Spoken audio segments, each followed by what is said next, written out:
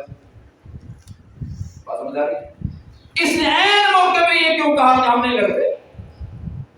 تاکہ مسلمانوں میں پستی پیدا ہو جائے، کچھ کمزوری پیدا ہو جائے، اور اس خبیث کی یہ چال کا برابر بھی ہوئی۔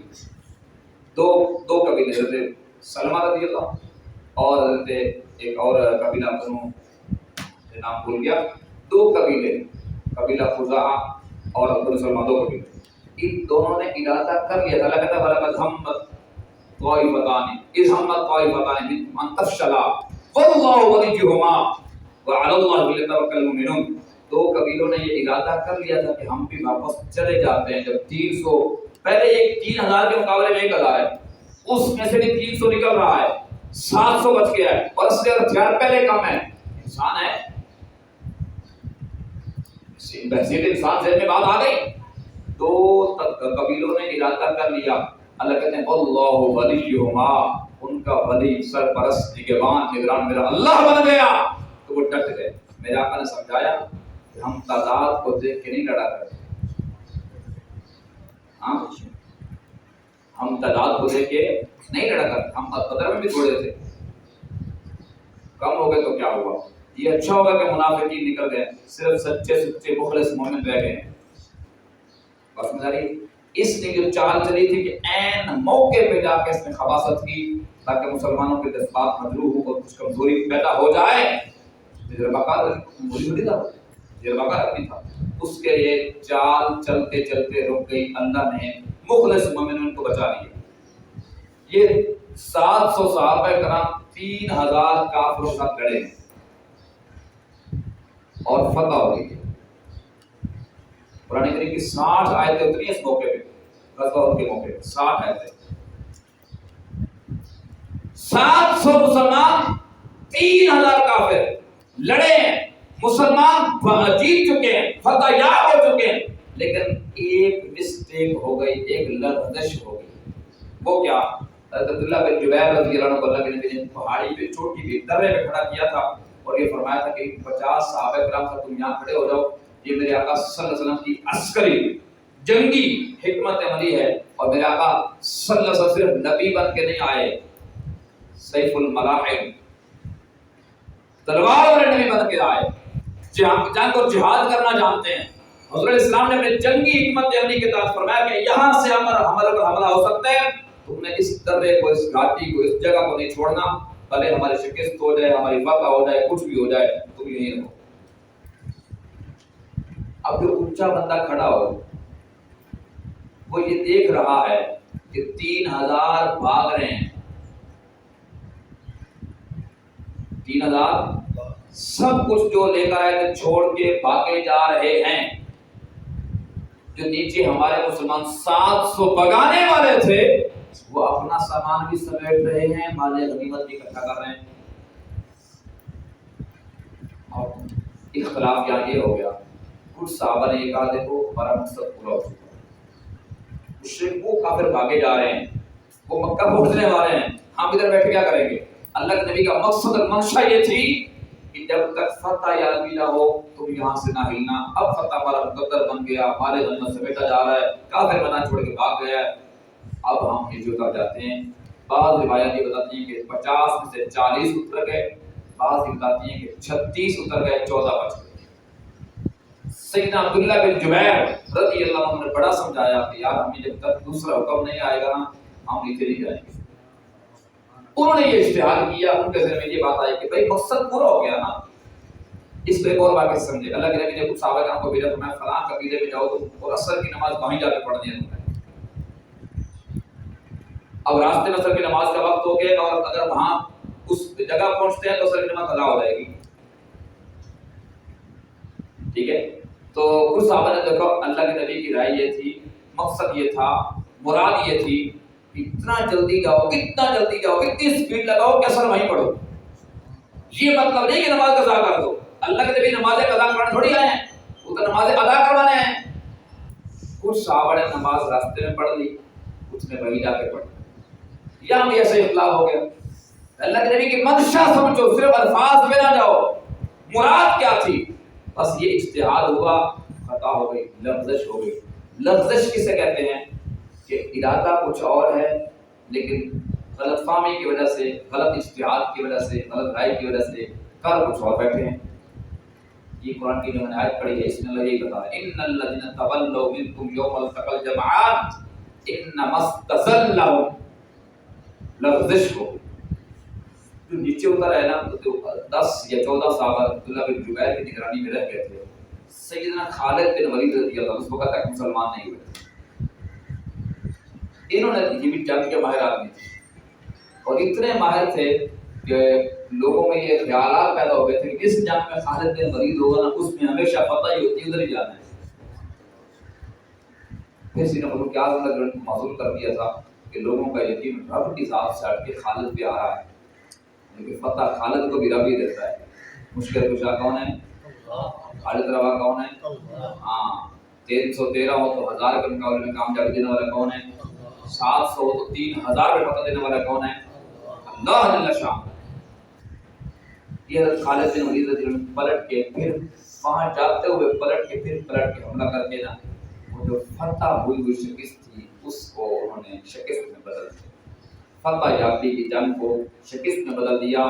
اب ظاہر ہے وہ ہزاروں کی تعداد میں، یہ صرف 10 یا 14 بندے ہیں، یہ کیا مقابلہ کریں گے؟ جب لیکن یہ نہیں کہ وہ بھاگیں گے، پھر ڈٹ کے وہ 10 یا 14 صحابہ کرام کھڑے ہیں مکمل طور پہ، جب تک شہید نہیں ہو جاتے ہٹے نہیں وہاں سے، مقابلہ کیا ہے. لیکن جب یکدم دھاوا بولا گیا اور ادھر جو مسلمان شریک تھے جہاد میں وہ اپنا مال غنیمت سمیٹنے میں مصروف ہیں، اپنا سامان جہاد اکٹھا کر رہے ہیں، وہ اپنی توجہ اور دھیان میں اپنے لگے ہوئے ہیں. اچانک جب اوپر سے حملہ ہو گیا، ایک تو اچانک حملہ ہو جائے ایسے جیسے آپ بیٹھے ہیں اور باعث 100 بندہ تلواریں لے کے آ جائے، ماشاءاللہ آپ سارے پھر ادھر بیٹھے رہیں گے نا کہ ٹھیک ہے جی مارو،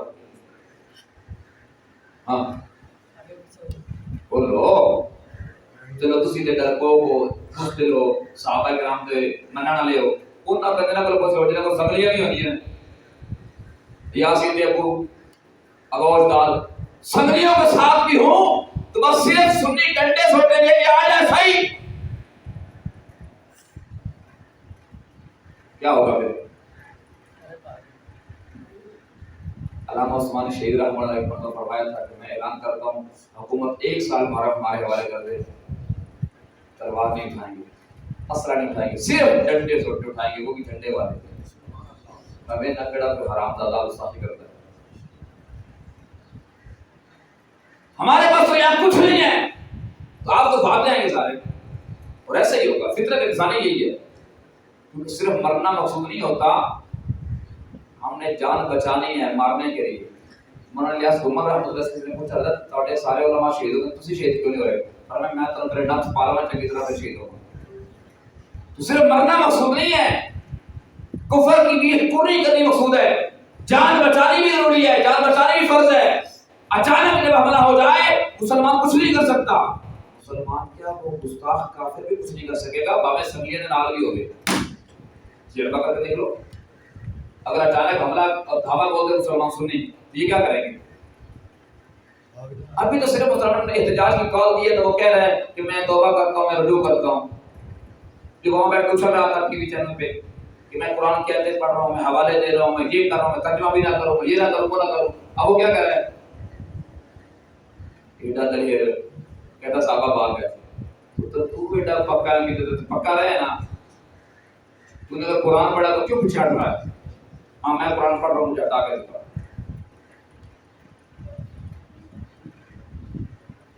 بس آ جاری انہیں طیب صاحب نے چینل سے چلا لیں گے تو میں حافظ سے یونس کا نام لے لینا. اللہ پاک سلامت رکھے، سب کی مدد فرمائے. الحمدللہ کہ قرآن کی برکت ہے، ہمارا کوئی کمال نہیں ہے، صحابہ کی زندگی کا صدقہ ہے. الحمدللہ ہمارے لوگ پھسلے نہیں کرتے، انسان کی کمزوری ہو جاتی ہے، بس سمجھ آ رہی ہے. لیکن حضرت نے اپنی گھروں پوری طرح سے پھر سے شروع کر دیا. اچانک جب یہ حملہ ہوا، پہلے یہ بات دیکھیے کہ مسلمان اس وقت اپنے مکمل ہوش و حواس میں نہیں، اپنے دھیان میں لگے ہوئے ہیں، اپنے کام میں لگے ہوئے ہیں. اچانک جب حملہ ہو جائے تو آپ خود بتا رہے ہیں، انصاف کا تقاضا بھی یہی ہے، عقل اور شعور کا تقاضا بھی یہی ہے کہ مسلمان ہو یا کافر ہو، کوئی بھی ہو، اگر انسان ہے تو مجھتر کی طرف صحیح. لیکن اسی دوران شیطان نے آواز لگا دی، جب مسلمانوں کا علم بردار سیدنا مصعب بن عمیر رضی اللہ عنہ شہید ہوئے تو ان کی شکل و صورت آقا صاحب سے ملتی جلتی تھی. شیطان نے یہ آواز رفع اڑا دی کہ نعوذ باللہ ثم نعوذ باللہ محمد مصطفیٰ احمد مصطفیٰ حبیب کبریا شمس الضحیٰ بدر الدجا خیر الورا نور الہدا بلغ الاولا کشف الدجا مکین محمد خضرا لا یمکن الثناء قالت خدا بزرگ مختصر صلی اللہ علیہ وسلم شہید ہو چکے. بس یہ جب خبر پھیلی تو مسلمان صحابہ کے ہوش ٹھکانے نہ گئے. اس منظر نامے کو سمجھنے کے لیے آقا علیہ السلام کی وفات کے دن کو ذہن میں رکھیے. جب ایک چرواہا عبداللہ بن زید بن عبد ربہ رضی اللہ عنہ بکریاں چلا رہا ہے، کسی نے جا کے آواز دی کہ مدینے میں کوہرام مچا ہوا ہے، آقا علیہ السلام وفات پا چکے. عبداللہ بن زید نے وہی ہاتھ اٹھایا، اللہ جن آنکھوں سے مصطفیٰ کو دیکھا کرتا تھا جب وہ نہیں کہے مجھے آنکھ کبھی نہیں تھا. یہ عشق ہے، یہ محبت ہے، یہ پیار ہے. عمر کی تلوار پہ آ جاتی ہے، خبردار کس نے یہ کہا کہ آقا صلی اللہ علیہ وسلم کا انتقال ہوگا تو تن سے گردن جدا کر کے رکھ دوں گا. عثمان کی زبان پہ مہر لگی ہوئی ہے، علی وہاں کونے میں بیٹھ کے رو رہے ہیں، مسلمانوں میں کوہرام مچا ہوا ہے. اس احد کے میدان میں اس منظر کو سمجھنے کے لیے اللہ کے نبی کی وفات کا منتظر میں رکھو گے تو ذہن میں آ جائے گی بات. تو صحابہ کرام کی جو اس وقت قدم پھسلے ہیں وہ اللہ کے نبی کی شہادت کی خبر سن کے پھسلے. اگلی بات سمجھو، یہ سب کچھ ہوا. ابھی میں نے 20 طویلات رات کو میں نے الحمدللہ 3 بجے تک مطالعہ کیا، میں نے 20 طویلات اور اسرار اور رموز نوٹ کیے. لیکن ایک بات کر رہا ہوں، اتنا کچھ ہوا، قومی نقصان 70 آدمی شہید ہو گئے، میرے آقا صلی اللہ علیہ وسلم کے دندان مبارک شہید ہو گئے. ارے کافر کے بچے تجھے تتر کی بات یاد رہی، تجھے ابو دجانہ یاد نہ رہا.